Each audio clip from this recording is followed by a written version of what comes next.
Swiftland's Continuing Education Coordinator. It is my pleasure to welcome you to this morning's webinar, Arresting the Time Robbers in Your Life. We have a wonderful learning opportunity ready for you this morning with Linda Bruno. Linda has been developing and conducting training workshops for libraries and other organizations for more than 15 years. She offers workshops on topics ranging from leadership skills to returning balance and lots of areas in between. Linda received her MBA from the University of Florida and has years of experience in hands-on management positions. She develops her workshops based on solid research and, more importantly, real-life application. Linda is also certified with DDI and Achieve Global. Please welcome Linda Bruno and enjoy her webinar this morning. Linda? Thank you so much, Barb, and welcome to everybody to this program that, as Barb said, is relevant, I think, to all of us. I was talking to her earlier today, and I said, you know, it's as relevant to me, Linda Bruno, as it is to the people that are coming today, because one of the things I was thinking about as I was looking at the slide that's in front of you is that although I put that up there just to kind of draw attention to the word robber, I realized that there really are a couple of similarities in our lives as far as time compared to robbers in real life that go out and steal from people.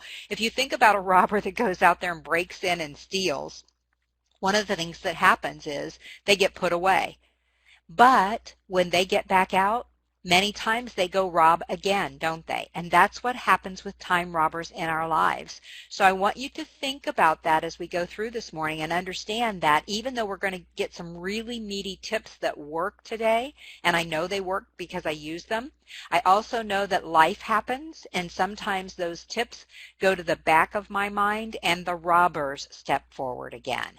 And the other thing I was thinking about when I was looking at it is sometimes we make it really easy for robbers, don't we? We don't lock our doors, or we go away and it's obvious there's nobody home, or whatever's going on. And the same thing happens with time robbers. Sometimes we make it very easy for the things we're going to talk about today to rob that time from us. So I want you to start out by being honest with yourself and think about how easy you make it for these time robbers to drain away time out of your day. It happens to all of us. I don't want to put you on a guilt trip. I just want you to become aware of that fact so that as we go through today's information, you can pull out specific tips that will help you. And that could be different for everybody in the room today, which is why I've included so much information in this 1-hour program. Because I know you're not going to be able to use it all, and hopefully you don't need to use it all. But there's something in here for everybody, and that's my goal for you. Take a couple of things away that you promise yourself, because this is all about you, isn't it? You promise yourself you'll make a commitment to lessening these robbers in your life, and it can be any of the robbers that we talk about. So let's take a look at your handouts. You got your handouts with your link that Barb sent you to open the program. And by the way, I did want to mention, don't leave immediately when I wrap up the program today, because Barb has some information for you about upcoming programs. So please don't run away real quick, because she's got some really good information for you there. Okay, first page of your handouts. I want you to think about some of the items that rob your time every day. So I want you to take a moment and actually go down that list on page 1 and just put a little check mark beside the ones that you think drain time, and if there's some really big ones, you can circle them. Whatever you want to do to draw attention to the fact for yourself that there are certain things that are more of a problem for you than other things. So take a moment to do that, and then we'll take a look at them.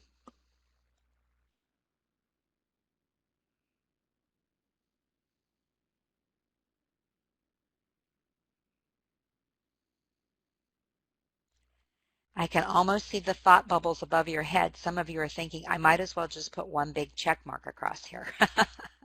But try to pick out the worst ones if that's the case for you.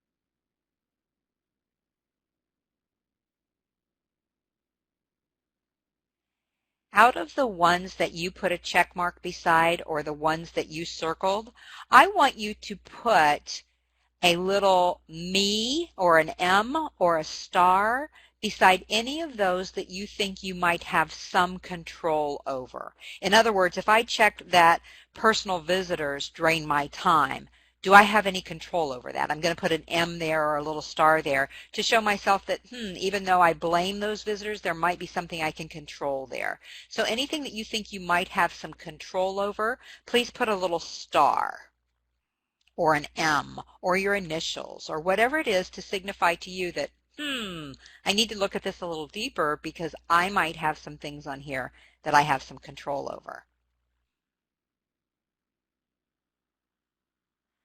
We're going to talk about several of these things this morning. We're going to talk about interruptions and procrastination and obligations and things like that. But I want you to know your status as we speak. Then the last thing I'm going to ask you to do before we move forward is type into the chat box anything that you checked as a time robber that you think you have no control over. Would you type that into the chat box, please? That you have no control over, but it is a time robber in your life.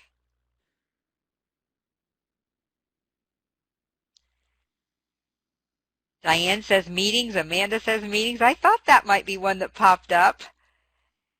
And I'm going to give you some tips on maybe gaining some control over those meetings.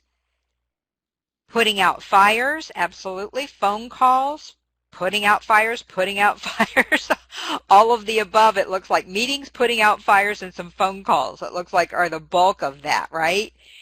And Dean says email because bosses insist on immediate responses. Okay, that's fair. Personal visitors to some degree, fires. That job description entails some of that, doesn't it? Okay, I just wanted you to think through that a little bit. All the answers can be different. There are no right or wrong answers, obviously. I think what some of you realized as you look back is that we tend to think, well, gosh, I don't have any control over phone calls. I don't have any control over visitors. I don't have any control over email. And when we think about it, there are pieces of that that we may not have any control over. There may be small pieces, though, that we do have some control over. For instance, personal visitors. How long do you spend with them? Phone calls. Do you get off on, did you watch that movie the other night? And some of that's necessary, isn't it, for us to just have a nice life. We want to have relationships with people and build rapport with people, so we don't want to be blunt and cut them off and things like that. On the other hand, I'm going to challenge you today to ask yourself, this is not for Linda Bruno, but to ask yourself if sometimes we don't use personal visitors, phone calls, and emails as a reason not to do something we really don't want to do. We procrastinate by using those things as reasons. Many times they're legitimate. Let me be clear about that. But sometimes as human beings, which we all are, we have a tendency to say, well, I didn't get anything done today because I had so many calls to take, or I got interrupted so many times. But if we kind of dissect that a little bit, unpack it a little bit more, we find out that, gosh, there was 5 minutes here and 7 minutes here and 10 minutes there and 5 minutes there, that we really sort of let that go on and on just so we didn't have to address something that we were trying to work on. Patty, I noticed that you said you're on a tablet. You don't see the list of time robbers. You would have the first page maybe of the slides showing, but you need your handouts to see the time robbers that are listed. And those were sent with the link that Barb sent you to sign the program. So hopefully you'll be able to locate those. I was looking through this list myself, and I was thinking, there are some of them, like visitors and phone calls and chit-chat, that we really do have some responsibility for. And I didn't put meetings, and I didn't put putting out fires, because I think that we have smaller amounts of control on those. But I am going to give you some tips for meetings, and I do want to address the putting out fires things. Whoops, my whole screen just switched around, and I'm not sure what happened there. Jose, get that back?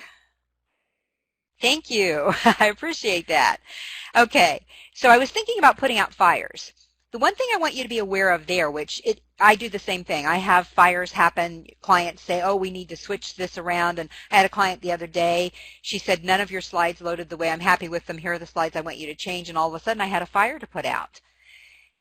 Some of that is beyond my control, but what I've been trying to do for that particular client is do my slides a little bit differently, even though I'm not as happy with the way I do them, but it makes it easier for the client to load them.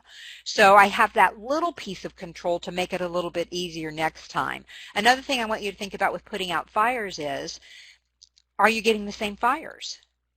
Is it the same thing over and over again? If you have it happen more than 2 or 3 times that it's the same kind of an issue that you have to address, then maybe you can find a way to forestall that fire before it ever sparks. In other words, if it's the same problem with the same issue with the printer or whatever it is, type up a set of instructions or delegate somebody to handle that or whatever it might be, but check the fires that are happening to you, because over the course of time we accept them as normal when in reality they're being repeated, and there might be some small thing we can do to at least lessen that fire, right? Instead of it takes out a half an hour every time it happens, maybe it only takes out 15 minutes the next time because we've streamlined our way of responding to it.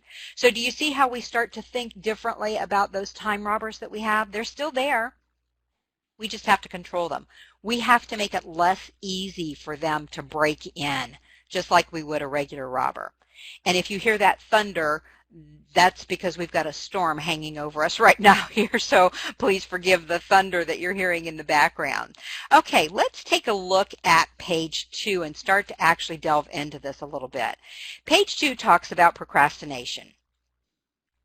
As I mentioned, I think sometimes we all, at least most of us, are guilty of using our time robbers, and they're real, but we use them to benefit us in a manner that really doesn't benefit us at all. We use them so that we can put something off, and in reality, we could lessen that time robber or delete that time robber.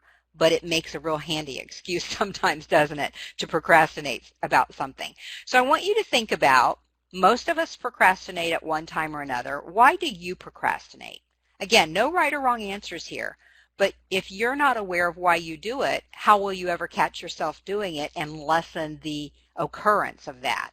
So think about that and put it right at the top of page 2 of your handouts under number 1, and go ahead and type it into the chat box. Let's see who we've got in the room today. Why do you procrastinate when you find yourself doing that?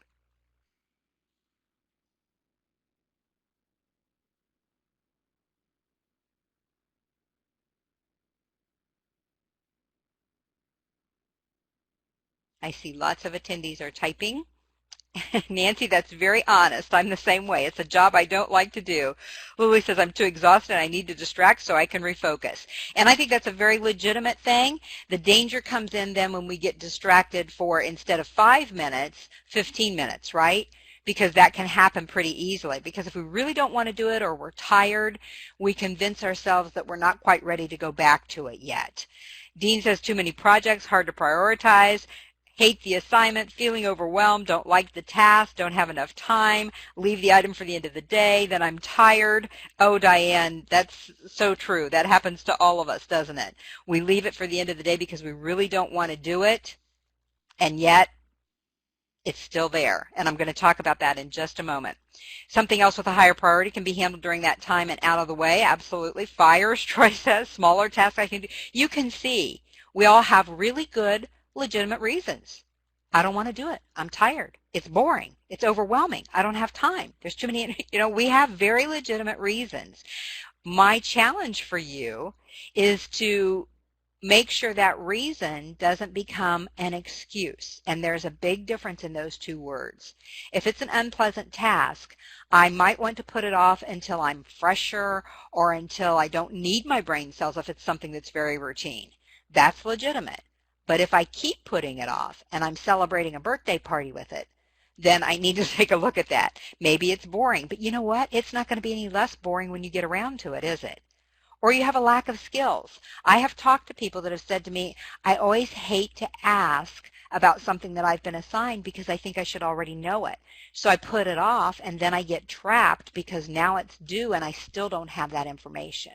So we have to look at ourselves, don't we, and decide where we're at on this continuum of procrastinating. I have more reasons. Fear of failure. That can happen. We can put it off thinking there's going to be a magic wand waved over us that will show us what we need to know to do this project correctly. But there's also another fear. Sometimes there's a fear of success. Why would we fear success? Why would we put something off because we're afraid we'll do it too well? That doesn't sound logical, does it? What do you think? I see a lot of, yes, exactly, Diane. Hard work is rewarded by more work. You get more assignments. Yes, it is, Amanda says.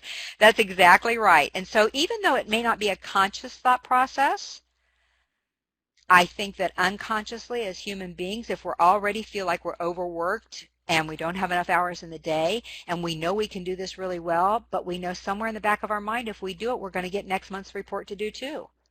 And so we just kind of put it off. But guess what? All that does is stress us. We still end up having to do it. We'll probably still do it well just because of the kind of people we are, right? And then when we do it well, we still may get the work. So why not take that stress off of ourselves? Because nobody else is going to do it. Nobody's going to walk up to Diane and say, you know, I know you're worried about this. If you do it well, I'll give you more work. So I want to assure you I won't give you more work. That's not going to happen, is it? So exactly, Amanda, the work won't disappear and it probably won't be given to somebody who's going to do it less effectively. So you might as well get it out of the way. So fear of failure or success, too much to do, and I think we can all put a check mark beside that one. And yet putting it off just creates that stress. It creates toxic chemicals in our body that don't do us any good, which make us tired, which make us less productive. It's a vicious cycle we get ourselves into. And you notice I said we get ourselves into. Diane, you're absolutely right. It's a compliment in a way because the person asking has confidence in your abilities. And it is a compliment. After about 6 months of that compliment, sometimes we get a little tired of it when somebody else doesn't get the same kind of compliment, right? They don't get the extra work.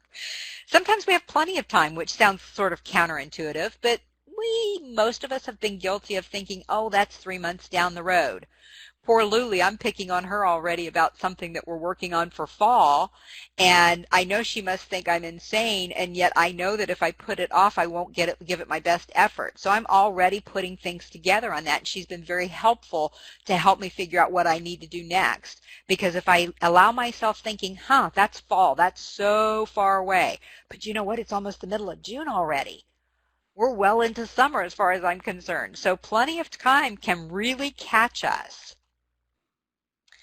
Lily says she wishes they didn't like her so much. I can understand that. And here's a big one, folks. A lot of the things we do to ourselves are simply habit, aren't they?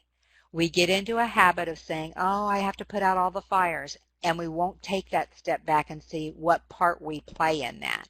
Or we get into the habit of every Monday morning we stand around the proverbial water cooler and visit and talk about our weekends, which is great. That builds rapport, it builds teams. Except that if it's 45 minutes later, everybody on the team just procrastinated doing a bunch of work.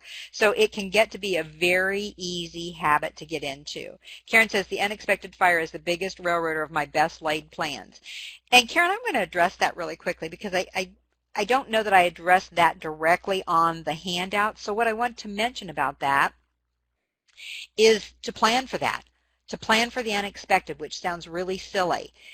But I think the people that I have in this room today are very dedicated, hardworking individuals who demand a lot of themselves, and that is a good way to be. But I want you also to be honest with how much can I really get done in a day. In other words, if you think you can get 9 things done today, but that never happens, then that extra stress is just frustrating you, isn't it? So let's back that off to 7 and plan for the unexpected.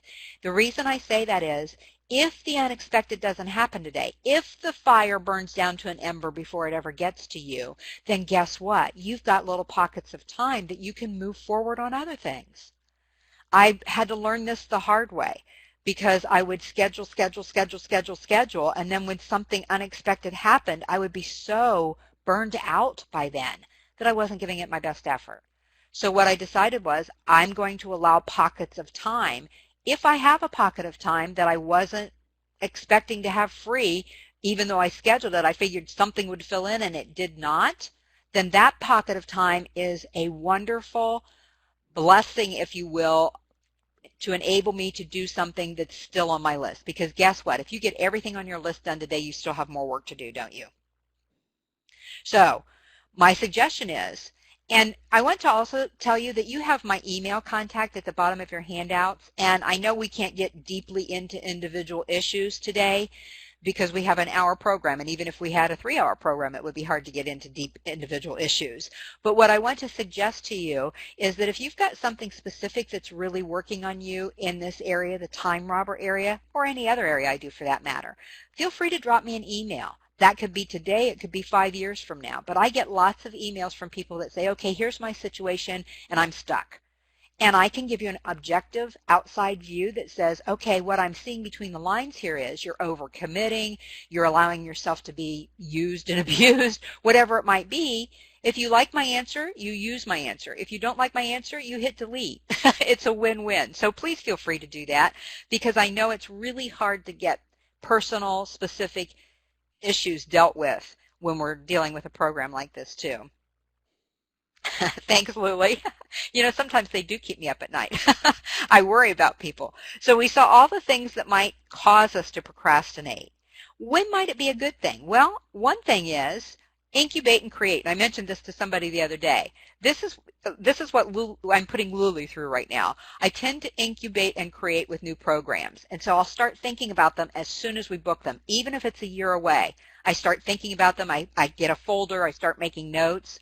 But I don't actually put pen to paper until it's a lot closer because I've given my mind time to sort of filter through all of those ideas that popped in. So I want to give you permission to do that, but don't call it incubating and creating if you're really not giving it any thought and you're really not filtering out what you need to do. That's just procrastinating. But if you're putting something off because you're sifting through the information, you're trying to figure out the best way to do it and so forth, I don't see anything wrong with that. Patty says, I have people who need something right now, and I'm working on saying, I really like to help you, but I can get that information to you later this afternoon rather than jumping right on their emergency. Absolutely, Patty, and you have every right to do that. Now, if it's your boss, it's a little tougher, except that if it happens all the time, maybe it's time to open up a conversation. You can say, I'm working on this right now, and it needs to be done by 2. Which one would you like me to do first? And if you say that politely and courteously, nobody can get offended by that. But here's something I want you to hear. What gets rewarded gets repeated. Okay? What gets rewarded gets repeated. So for Patty's situation, I'm just going to use Patty's situation here. I hope she doesn't mind. But when people come to her and ask for something immediately, Patty's a hard worker. Patty's dedicated. She drops everything and does it. What does that do? That rewards them for that behavior, doesn't it? And what Patty's going to do now, instead of rewarding them for sort of abusing her, if you will, or interrupting her or whatever it might be when it's really not necessary, she's going to do exactly what she said. She's going to say, I'd love to help you and I should be finished with this at 2 o'clock this afternoon and I'll get that for you then. Not is it okay, unless that's the boss, but I'll get that for you at 2 o'clock. I should have this finished by then. And when people start to hear that, they adjust to it because you don't cave and you don't give in. And it's one of the things we're going to talk about, how to say no. And that's part of what Patty's talking about there. So incubating and creating is one reason procrastination might be a good thing. An energy surge. I think Lily was the one that mentioned she's exhausted at night. I always suggest to people, do your tough stuff during your productive time. Even if it's stuff you don't enjoy, if it's more challenging, it takes more brain cells. I started to work on something the other night at about 9 o'clock. And as soon as I opened up the document, I thought, you know what? My brain cells aren't here tonight. I closed it. I went and cleared out some email. I still got some work done, but it was stuff that didn't need my brain cells. And I started fresh the next morning and got through it really quickly. We have to know ourselves, don't we? And just because somebody else can work at 9 o'clock at night doesn't mean you can. And that's okay. Know yourself, know when you're productive, and don't be doing things like checking routine email and checking Facebook and all those kinds of things during your most productive time because you're using up your brain cells during that time. So if you need to wait for an energy surge and only you know that, and you know when your energy surge is, that's okay. Now, if you've waited from Monday through Friday for that energy surge and it hasn't happened, perhaps you need a doctor's appointment. Or you need to step back and see what's going on here. So an energy surge would be a perfectly legitimate reason to put something off. Maybe the timing is off. Maybe you just feel like you don't have everything you need yet. You're right in the middle of something else that's going to be more beneficial and so forth, and the timing isn't quite right. I've got a client a possible new client, but I haven't pursued that right at this moment because I'm developing a bunch of new programs for my library people, and that's where my focus needs to be, and that's where I want it to be. So I haven't really addressed this other issue yet. It'll still be there when I get ready. It's just one of those things that's kind of out there, but the timing is off. So I am procrastinating, but I'm doing it because what I'm doing with all of you is so much more important to me right now. Intuition. This one has saved me a number of times. I am, as you can tell, very focused on making sure I get my programs done well in advance and so forth. But I had a client, it's been a couple of years ago now. She was a current client, still is a client, all excited about somebody she was working with that wanted this new program developed, and we're going to do these 5 pieces, and it's going to be in the fall, and da-da-da-da-da. Will you do an outline? So I did, and I spent quite a bit of time putting together an outline with some specifics. And she said, oh, I can't wait to get started working on this. It's good to go, da-da-da-da. And I thought, you know what? I've not really heard any genuine commitment to this program yet. And I just put everything that I gathered, I was ready to go, in a folder, and left it on my desk. And about 2 weeks later, when I should have already had a good chunk of it done, she emailed to say the whole project had been dropped because of lack of funding. Had I put in all those hours, my intuition told me I was going to waste a lot of time. And it was a specified, custom-made program for them that would not have been real useful for anybody else. So do you see? Trust your gut, but don't pretend it's your gut telling you not to do it when really it's just you don't want to do it. Okay? Be honest with yourself. Why is procrastination a big deal? Well, first of all, it's wasted time. Because always I hear from people that say, I waited till the last minute, then I didn't do it as well as I thought I could, then I ran around trying to do it over. All kinds of little bits of time get frittered away when we procrastinate.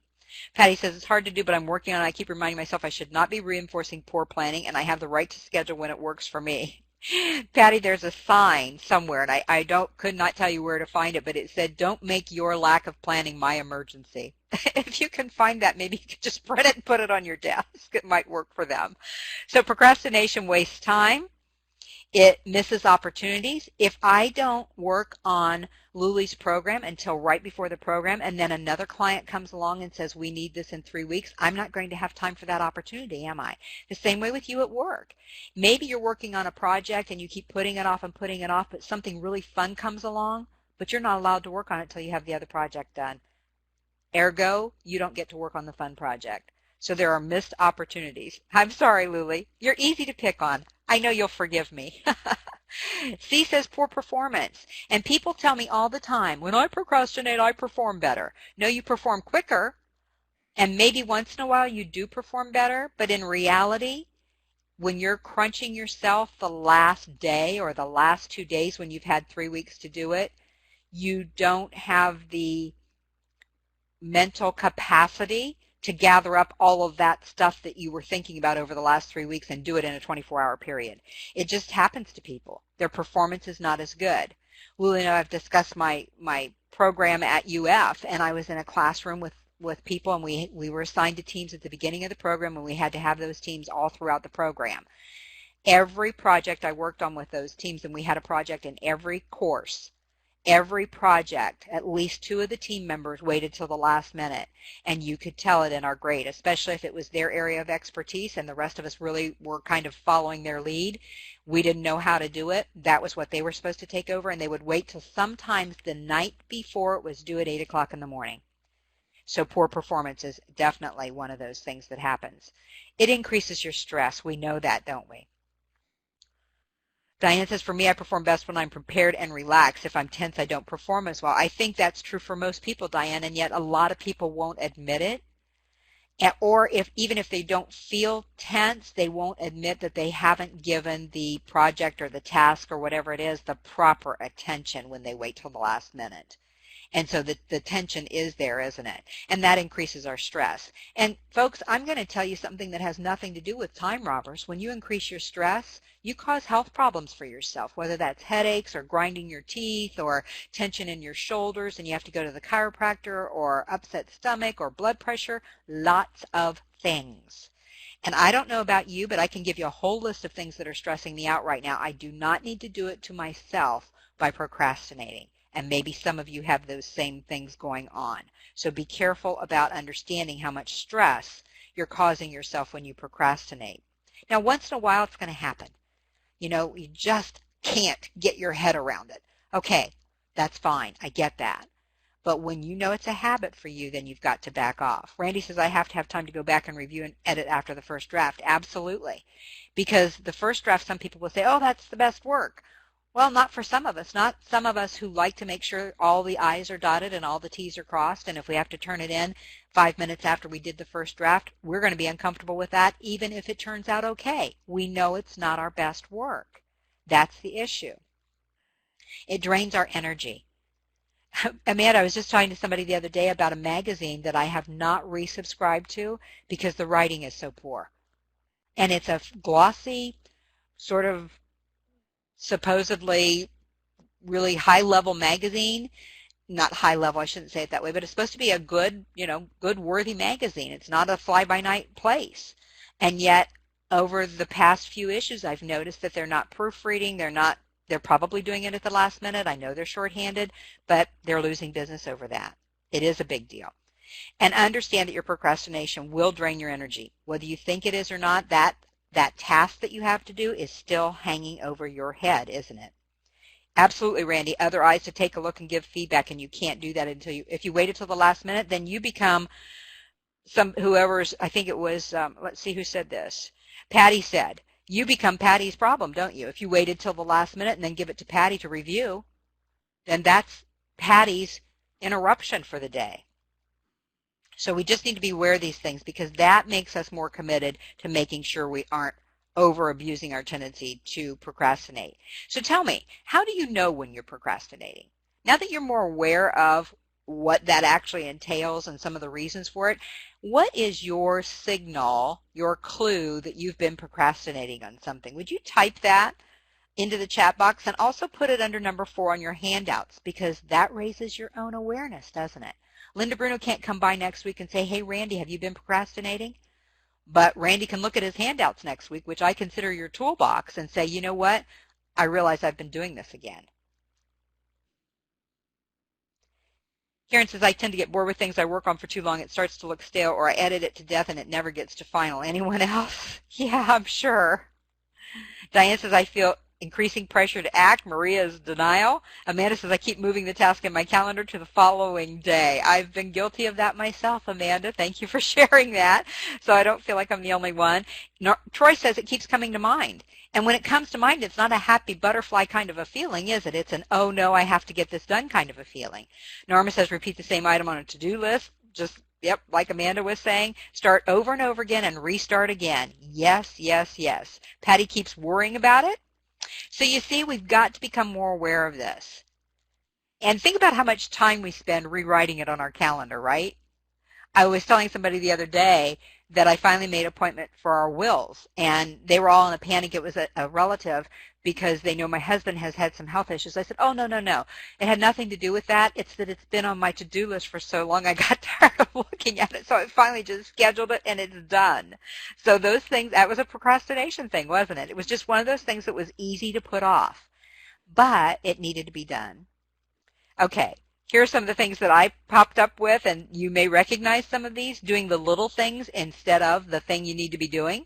You know, all those little things that have been there for 4 years and you haven't bothered with, like cleaning the lint out of your drawer and things like that.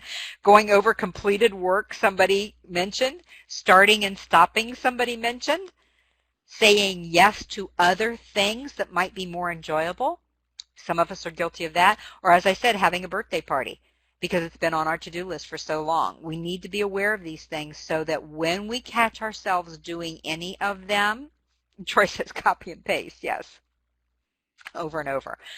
When we do any of these, we can catch it and make sure it's not causing us to procrastinate to the point where we're not doing it effectively. So how do we overcome it? We recognize why we do it. We know when we do it, why we shouldn't do it. We are aware now of our own signals. We have to choose to overcome it. It's really as simple as that, and I know we all want magic wands for some of these things, but we have to look at those things that we wrote down on our own sheet that says, why do I procrastinate and how can I tell while I'm doing it? And then we have to choose to overcome it. And that's what I did with the wills. I knew I was procrastinating. It just seemed like a big project that I didn't want to mess with. It really wasn't a big project. We already had wills from 10 years ago, and we just revised what we wanted to do and took it in, and she handled it, and $500 later we have wills. So choose to overcome it. Randy says follow through no matter how rough or incomplete, and then leave it and come back and edit it. Yes. Use your to-do list. Use it. Now, you notice I didn't say write it. I said use it. Big difference in the words there. So choose to overcome it and use your to-do list.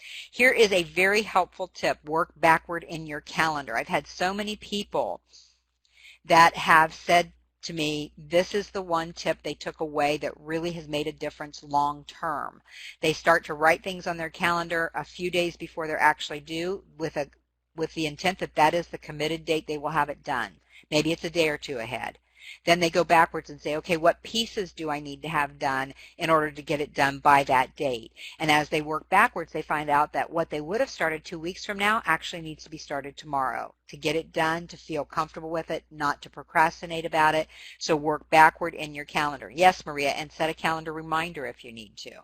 Be accountable to somebody. In some cases, this is very effective.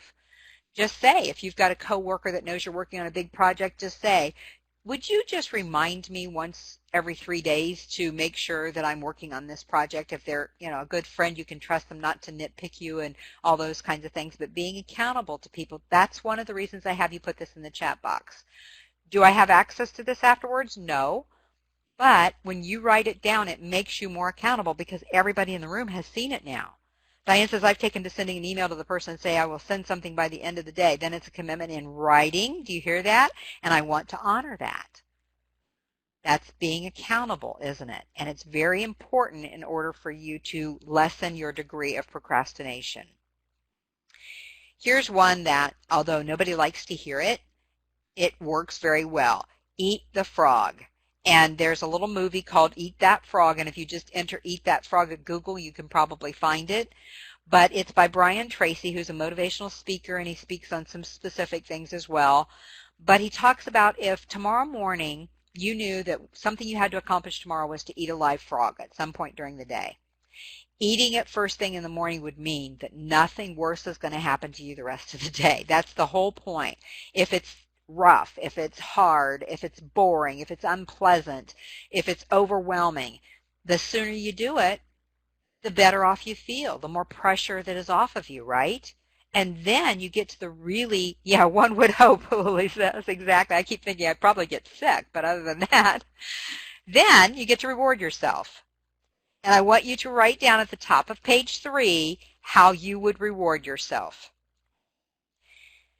Knowing that you've got something pleasant coming up after you eat that frog moves you forward eating the frog. So your frog may be weeding your collection. Your frog may be finishing a project. Your frog may be whatever. My frog sometimes is doing handouts. I love the research. I love gathering my thoughts. I love filtering through all the stuff I go through to find the best stuff for you, and then I have to put it on paper. And it's boring, and I don't really enjoy that part because I've already got all the meat. I've already got it written down, but now I have to actually put it into a Word document, and I tend to procrastinate. So now what I will say is, okay, if I get the Word document, then I can go do a project I really enjoy. That's part of my reward, or I can go have a cup of coffee or a cappuccino or something. So I reward myself. There you go. Have a beer to kill germs. Randy says if you have to eat 2 frogs, eat the bigger one first. Absolutely, because then the little frog becomes almost a bonus, doesn't it? If you eat the little one first, then you're discouraged because you had to do something you didn't want to do, and now you've got an even bigger project. Diane says it's hard for her to write the minutes to a meeting, and if we do that first thing, Done. It's amazing the sense of accomplishment we'll feel if we absolutely get that done right away. Unless it gets stuck on your throat. Yeah, exactly. And sometimes they do, don't they? But we've got to move forward because nobody has yet, although I told you they give me the excuse they work better under pressure, nobody has really given me a legitimate reason that procrastinating works for them. It always causes us issues of some sort. And then there's a big one, be aware of unpleasant consequences. If it's a frog that you didn't want to eat and you kept putting it off and somebody comes up to you and says, do you have that report ready now? And you haven't even started it, that's not a pleasant consequence. And those things happen in our workplace, don't they? So understand, it's not their fault. Don't be a victim when that happens. It's not their fault. It's our fault because we procrastinated. 6 says realizing that rescheduling is not necessarily procrastination either. If you look and you have 2 things and one was supposed to have been done next week and you didn't get it started yet, but something else came along that's more pressing, you've got to present it to the board, whatever it might be, then you may need to reschedule that other thing. But I've got to caution you again, and I've cautioned you, 19 times now so far in 45 minutes? Make sure you're not calling it rescheduling when you're procrastinating, okay? Sometimes it's rescheduling, and that's perfectly okay. But don't be dishonest with yourself because you'll get caught off guard and you'll be right back where you started. Remember I talked about habits earlier? That's what happens. We create that habit. Okay, let's talk about interruptions. That was one of the things that came up when we first started talking about what are our time robbers. So I want you to think again about the same thing I said earlier. Are you using that interruption as an excuse to stop what you're doing? I've talked to people before that have candy dishes on their desks. Now, some of you may have that. That's great. But if there are 19 people coming into your office every day to get a piece of Dove chocolate, well, if you remove the Dove chocolate, chances are some of those interruptions will go down. I hate to tell you, it's not that those 19 people love you so much they want to spend time with you. It's because they love Dove chocolate. So make sure you're not using the interruption as an excuse. We know that interruptions are inevitable. We know they're going to happen. Nobody's going to say, I'm going to stop interrupting you. So how are we going to deal with them? The whole rest of page 3 are just suggestions. You may not be able to use them all, but consider them.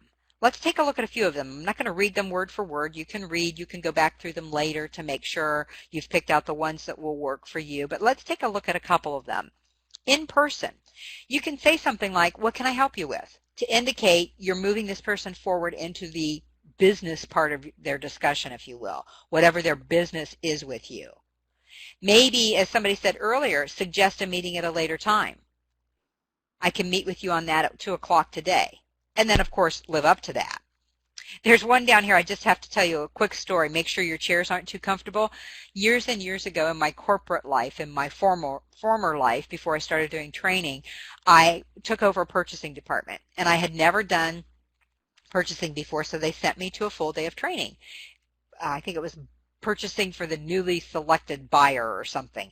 So we're sitting there, and at lunch we were talking about salespeople coming in and how that took up so much of your time, and sometimes they didn't have appointments and so forth. And one of the fellows spoke up and he said, when I took over this department, my supervisor told me that he had cut the front legs off of the chair that was across from my desk by, I think he said, a couple of inches. And he said it wasn't really noticeable because of the way the arms of the chair were made, but people would sit down and they never stayed because it wasn't comfortable to sit in and they were always leaning forward. Now that's a little drastic, so please don't go back and tell people Linda told you to cut the legs off your chairs, but don't make it comfortable either. Don't have big, soft, cushy chairs in front of the Dove chocolates. And if people tend to sit down in your chairs, put something on them.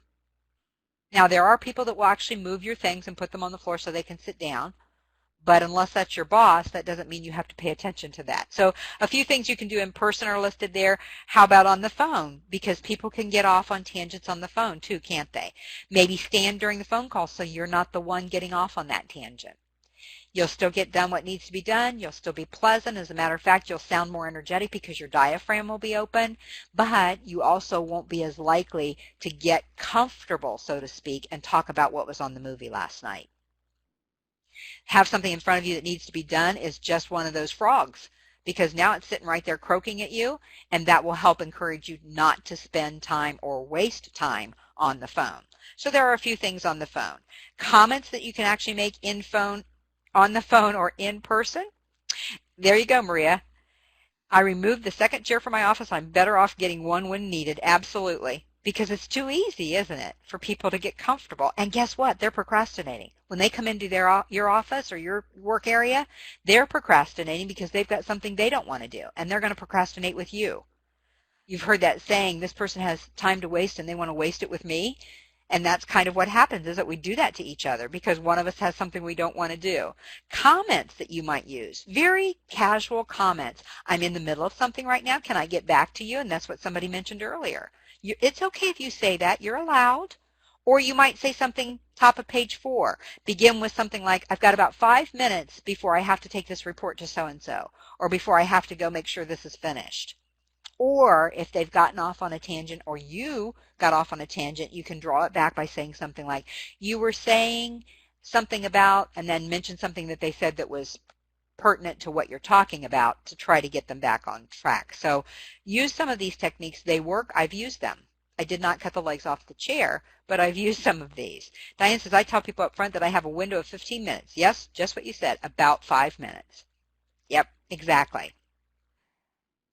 If you say those things, people take that to heart. Don't forget, what gets rewarded gets repeated. So if every time they drop in, you just stop, push your chair back, and get relaxed, they're going to continue to do that when they don't want to do their work. Let's take a look at email. Oh my goodness, you're going to throw rotten tomatoes at me. Turn off the alert. Years ago when email first became popular and everybody loved getting email, I don't know if anybody loves getting email now, but it was kind of a cool thing. You know, somebody must like me if I'm getting email. I was doing an organizational skills workshop, and one of the ladies was getting very depressed, and she said, I'll never be able to do any of this because my whole day is taken up by email. And I'm thinking, okay, email's only been around for a little bit. That shouldn't be happening. And I said, do you have the bell on? And she said, oh, yes. And I said, turn it off. And she gasped. She went, I can't do that. And other people in the room were nodding and smiling because they knew exactly what I was getting at. Those emails, 90% of them were not urgent. And if they were, somebody mentioned you have to watch because your bosses want the response. You watch for the subject line, don't you? You watch for who it's from and you answer those immediately. It doesn't mean you have to handle everybody immediately. But we can get down some real rabbit trails when we're getting into our email, can't we? Maria says, my office is very accessible. I had a great number of patrons stopping by to visit. And you need that rapport with your patrons, don't you? Sometimes just keeping your pen held in front of your paper or keeping your hands on your keyboard will let people know it's sort of a nonverbal signal that you're more than happy to say hello, but you've got work to do. When it comes to patrons, you've got to be real careful about that, don't you? So that's a given. We have to take care of our patrons. Okay. Obviously, you want to keep your email files as uncluttered as possible because you can really get lost in those and lose a lot of time. Okay, somebody mentioned meetings earlier. If you're not running the meeting, there's not a lot you can do, but I've got a lot of tips in here if you're running the meeting. So if you are the meeting person, please take time to go through this. I actually do a 3-hour workshop on meetings, and people are always thrilled because their meetings have just plugged along for years. So let's take a look at a couple of things that you could do even if you're just the participant and you're not running the meeting. The first one says, if you're running it, of course, you want to decide if there really needs to be a meeting. But the next one says, attend the meetings you really need to attend. If you feel like you're attending a lot of meetings that you don't need to be there, open the conversation up with your boss and say, you know, I just want you to know my feelings won't be hurt if I'm not invited to meetings that don't pertain to my department. And then don't let your feelings be hurt, because sometimes meetings get to be very political and, oh, she wasn't invited to the meeting. You can't let that bother you. If you know it's going to be 2 hours of unproductive time and there's nothing there that you need, use your time somewhere else. So be willing to open that conversation if you're the participant, that maybe you don't need to be there. If you are running the meeting, I do want to point out something that's a little farther down, and it says start and end on time, period, because that's where a lot of time is robbed from us every day somewhere, where the meeting was supposed to start at 9 and people trail in at 3 minutes after and 5 minutes after and 7 minutes after and 9 minutes after, and I've seen meetings that haven't started for the first 15 minutes. Everybody that was there on time just wasted 15 minutes, and that robbed their time. You don't get that 15 minutes back unless you stay late to do that work you lost. And that's not fair either. So if you're the one running the meeting, start and end on time. Now, if you're in the middle of a wonderful brainstorming session that is producing all kinds of creative ideas, then the ending on time could be squished a little bit. But starting on time is very important. I worked with a company doing some training once, and we went into their training room for the first session, and somebody knocked on the door, and I motioned for them to come in, and everybody started laughing. And I said, "What's so funny?" And they said, "They can't get in. The door locks automatically when the meeting starts." And I said, "How's that work?" And they said, "We rarely have anybody show up late, and when they do, it's usually because they've been on the phone with either a client or their boss." So I thought that was a pretty effective thing to do. Patty says the agenda and sticking to it really works for our administrator. I appreciate she always starts on time, keeps the meeting running smoothly, and ending at a preset time. And that's exactly what we're talking about here, isn't it, on page 4. Lots of things there that you can do. Even to the top of page 5, you can see how much information can be gleaned from just your little 5-page handout today on how to run meetings. So if that's been a frustration in your organization and you have open communication, go ahead and copy this off and say, "I found out some really cool things at a webinar today," and talk to them about maybe restructuring your meetings a little bit. Okay, now as we move forward, I want you to think about an area that you're going to look at differently after today. Out of the 3 that we've talked about so far, we've actually talked about more than that, but the main ones that we actually had sections for: procrastination, interruptions, or meetings. What are you going to do differently? Again, I want you to make that commitment to yourself as we're winding the program down, and then we've got just a couple more things to talk about, so go ahead and make that commitment to yourself, and we'll wrap it up, and then Barb has some things she would like to discuss with you.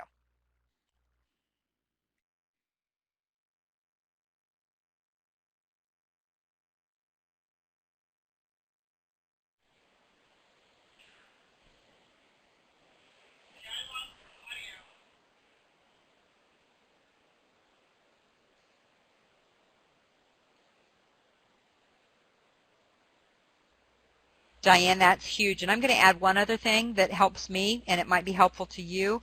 I decide in the morning what's one thing I want to get accomplished today.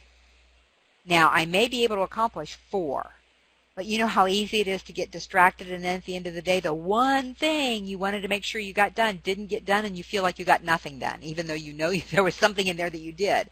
So you might even add to that, in the AM when you have energy and fresh eyes, is to start on the one thing you want to get accomplished. Because once you've done that, then everything else just sort of flows, doesn't it? Okay, let's take a look at this last little section which somebody addressed first thing when we came in the room today. Thanks but no thanks. It's a huge word. It covers up the word thanks. I see a lot of you are typing in. Thank you for doing that. I appreciate you committing on paper, so to speak, what you're going to do differently. Let's talk about what you might consider saying no to. Number 1, understand the definition of insanity is doing the same thing over and over again and expecting different results. So if you don't change anything from today, just because you attended a webinar, nothing's going to change, is it? So it is your choice. What are you going to do differently?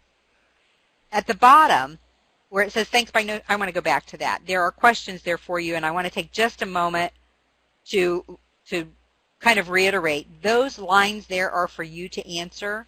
Learn how to say no to things. Am I the right person for the job? What are you willing to give up if you say yes to something new? Because guess what? We all have too much work. And number 3 says when someone gives you an estimate of how long it will take, double the estimated time before you decide if you can do it. Okay, so what might you consider saying no to? And then what are you going to do differently? That's what I want to talk about today to end it up. And I know Barb has something she wants to say. My little clicker isn't moving. There we go. Sorry, the clicker wasn't moving. Yeah, the timing estimation is big, isn't it? But I want to make sure you make a commitment to you before you leave today. And I know a lot of you have typed that into the chat box. I appreciate that, because when you do that, you'll make more of an effort to do it. So I'm going to turn this over to Barb to finish up, and I want you to go forth and arrest those time robbers in your life. Thanks, everybody, for being here. Hey, thank you, Linda, for a wonderful webinar today. It's been great. We are very lucky to have been able to participate in this learning opportunity. Great information today, and I have a sneak peek of what is coming up for you. Attendees, I would like to remind you all that Linda will be presenting for us, and I am going to read off some of the different sessions she will be doing, the dates and the times, just to remind you all to check the CE calendar. She will be presenting the webinar, 9 Ways to Stay Cool, Calm, and Collected. That's a webinar on July 11th from 10 a.m. to 11 a.m. Linda will also be presenting the following face-to-face workshops: Rediscovering the Lost Art of Customer Service on July 22nd at the Swiftland office from 9 a.m. to 4 p.m. The face-to-face entitled Who Am I and Who Are They? On August 22nd from 9 a.m. to 4 p.m. at the Swiftland office. Another face-to-face, Keeping Your Balance in the Midst of Change, on September 9th from 9 a.m. to 4 p.m. Emotional Intelligence, What It Is and Why It Matters in Your Workplace, on October 16th at the Swiftland office from 9 a.m. till 12 noon. It's a half day. The second half of that day, D is for the diversity of differences in our world, October 16th from 1 p.m. to 4 p.m. And we are very excited about all of these presentations that she is offering. We will be at the Swiftland office in Fort Myers, and registration is now open for all of these events. So please feel free to keep checking our CE calendar on our website, our Facebook page, follow us on Twitter, or your message from the listserv, which you would receive on all of these different events. Thank you, everyone, today for attending, and have a terrific weekend. Thank you again, Linda. It's been a really great session. I know personally I really learned a lot.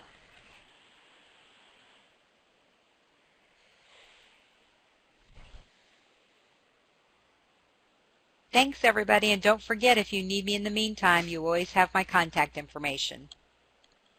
Yes, Maria, I do still have Brody. Thank you for asking. He has been a jewel, almost a year now.